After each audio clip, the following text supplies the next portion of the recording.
Week 3, and guess what? It is almost Christmas. Happy holidays. Happy holidays. Welcome to the Street Scene Marathon. This is week 3, and we got another premiere. 3 shows this month that we've held on to so you can enjoy it during the Christmas marathon. This next show we're going to talk about, the Victory Car Cruise, was really nice. We were out of our boundary, our district usually, that we usually cover, and it was all new cars. It was all different cars that we haven't seen before. So, yeah, you know, we're used to seeing a lot of the same cars, which we love, and we've interviewed a lot of people over the 14 years we've done this show. And we went down to Victory. I've been hearing about that show for years and years. Wexford, Pennsylvania. I think it was Wexford. And the Victory Christian Center, so the Victory Car Cruise down there, and they had a lot of cars. Oh man, and that's every week. Yeah, that's every week. So if you get a chance, take a drive. It's only 45 minutes from Boardman area. This one hasn't aired yet. Did we air this one yet? No. What, Victory? Yeah. Yeah. Oh, we did? Okay, good. He doesn't watch anything. Oh, I do. I watch it, believe me. But it's been a while. But there were so many cars. I fell in love with that 1970 Challenger, that blue one with the white top and the white convertible top. Yeah, you might see in the video. We didn't interview him. Did we? No, we couldn't find them. Yeah, there was a lot of good. We had that '53 Chevy, that root beer one. Yeah. Oh, that was nice. And we saw in that one. We saw up. You'll see the video up at the Rust Belt Revival. He was at the Rust Belt Revival. Yeah. Yeah. There was. Remember that '67 Chevy or that Chevy Camaro? Oh, that was a real. That was a SEMA build almost. It was so nice. It was beautiful. Yeah. Yeah. And he kept downplaying it with like, this thing is incredible. He says you take this car to good guys, no one will even recognize. No. It was. He put a lot of time, a lot of effort into that thing, and there was. We had the Land Cruiser too. I was always got a soft. Oh yeah, the Land Cruiser. That was different. We went by the guide, and after we thought about it for a while. I said we never did a Land Cruiser. And and that was what? Let me see what year I have. An '84 Land Cruiser, that yellow one or whatever, and that was interesting. Yeah, really cool. But do you remember that '61 Plymouth Fury? That I was just thinking about that car because I was on posting something for Facebook for our site, and I saw a picture of a car just like that. I'm like, man, and those back then they were so ugly. People didn't like them, and now, they're so beautiful. The fellow said they stopped making them because nobody liked them, and they only made like 304. They're gorgeous. They were so futuristic, and what was it called? The Steam-O-Matic or something like that. I remember what? I don't remember. It had the big back window in it.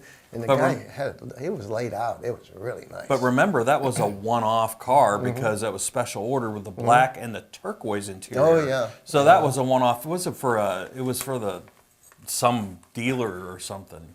Dealer's wife. It was a dealer's wife's car. Yeah, and she ordered it that way. Yeah. Really cool. Yeah. Yep. So Oldsmobile show. Yeah. Let's talk about that. Oldsmobile show. We did that, and it rained. It rained. That was, between that and the Hollywood Nights, we got rain. Yeah. Only 2 shows we got rain. Yeah, but they usually get a lot of cars, but they still a lot of unique cars out there. They had about 50 cars at the show, but. Remember that one guy that was a '73 Delta '88, the convertible? Oh yeah, that was good. My buddy had a '72. It was just like that. Beautiful car. In high school, and he just talked and talked and talked. Yeah. He was good. He was from Columbus, I think. He drove it all the way in from Columbus. Couple friends had a couple '85 and '86 Cutlass Supremes that I remember growing up. Everybody had one of those, but now you don't even see them anymore. That was what Jim. How you say his last name? Jim Makita. Makita. Jim Makita is he's the chapter. Yeah, Northern Ohio Olds chapter. I can never remember that. It's such a handful. He was our man for that. He was all happy to do it. Yep. He was kind of disappointed. Hey, I did get a beer out of that though. I think it was his buddy. All he wants is a beer. They took me right there to the. You want him to do a car show? You buy him a beer. And you know what car? It always comes to my mind, a car that '63 Olds Jetfire. Oh wow! That turbocharged one.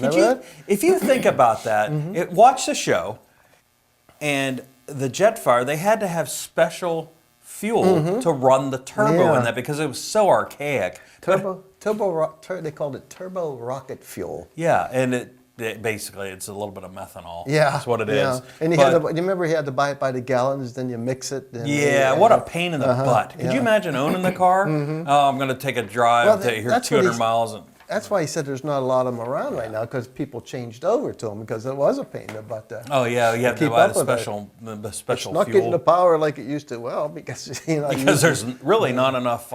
It's not doesn't have the right fuel in it. But the one that caught our eyes was that 58 wagon. Remember Oh, that? man. That green one, that Yeah. Super 88 Fiesta. Remember back when we were growing up, well, you were growing up a little, the wagons, you didn't want to have a wagon. Yeah. My buddies drove wagons, and like, hey, you drove the station wagon. Now they're so cool. Oh, yeah. Who doesn't want a wagon now? I keep telling my wife, I said, I'm buying a wagon. She's like, oh, no, you're not buying a wagon. Because she grew up, she had a family of 5 brothers and sisters, and they always had station wagons. She hated them. And now they're so cool, you know? I mean, Sure they are, especially that one. That was a big boat, you know. And that was the second one, remember? Yeah, The first one got caught in a fire or something like that. Watch And a show. Yeah. He has a whole story about it. There's a lot of good stories on that. Yeah, on those that show. Oldsmobile guys were really into their history and everything. And in fact, that was what, the 100th year of the Oldsmobile? And 50th year for the car show, Yeah, or the okay. car club. Club, one of right. the two, yes. car club. So at the same day, and so it was the 50th anniversary Yeah, of the they were car club. expecting this huge turnout, and it rained like felt for them, crazy. but Yeah. we still got a great show out of it. It was really interesting, and the one you're going to see that is premiering this week, we heard about this one. Vinny Barbone, our friend, texted me. He goes, "Can you do this show?" And we're like, "Okay, we'll do it." And all of the proceeds went to Angels for Animals. What a hell of a show that was! Wow, It was the first one, too. first annual, and they packed this place. They're like, "Oh, we're going to get 300 cars." There is no way you're getting 300 cars for this. You had yeah, they did. You had the Flynn Auto Group backing them, and I guess, man. as I understand, I heard her talking that they raised $12,500. Beautiful one for day. Angels for Animals, And if you've never been down there, my God, that's a $10 million building and facility they have there. It's outstanding. Diane Les does a really good job. And Yeah. I'll tell you, she's into it. And they just put their surgery center. If again, me and Rick are animal lovers. We love dogs, cat. We love animals. That was neat. We're walking around. There's dogs everywhere. You know, and, really cool. And they just put a state-of-the-art surgery center and 24-hour care center in, and it's up in Angels for Animals. If you're not familiar with it, it's got a Canfield address. It's kind of North Lima, Canfield, Columbiana. It's right there at the Route 46 and 165, right there. And they have a really That's state-of-the-art. a heck of a building. But it's I'll all, tell you. there's no government funding. Nothing. They don't get grants. It's all private donations. So they need the money to keep that going. And what a show. So And that's going to premiere this week? that is premiering, probably right as you're seeing this, because right after you watch this, it's probably going to premiere right after we see our mugs. I like Rick's pick on that one. You know that I was gonna pick this other car, and I said, Greg, between the 53 and this one, what do you think? And he goes, you got to go with this one. So I'm not going to tell you what it is. You got to watch it. Starts with a B. I think what it was. You know, that's what it was. It was a kind of a, if you think of was cars really stripped or down. trucks, hint, hint, that start with a B. Check this out. It was really cool. We never had one of those on the show before. No, So, and they're really hot. If you watch the Meekum auction the past few months, the Meekum auctions, they're one of their big bucks. So watch Cars, Cats, Canines. Happy holidays. We'll let you watch this. Happy holidays.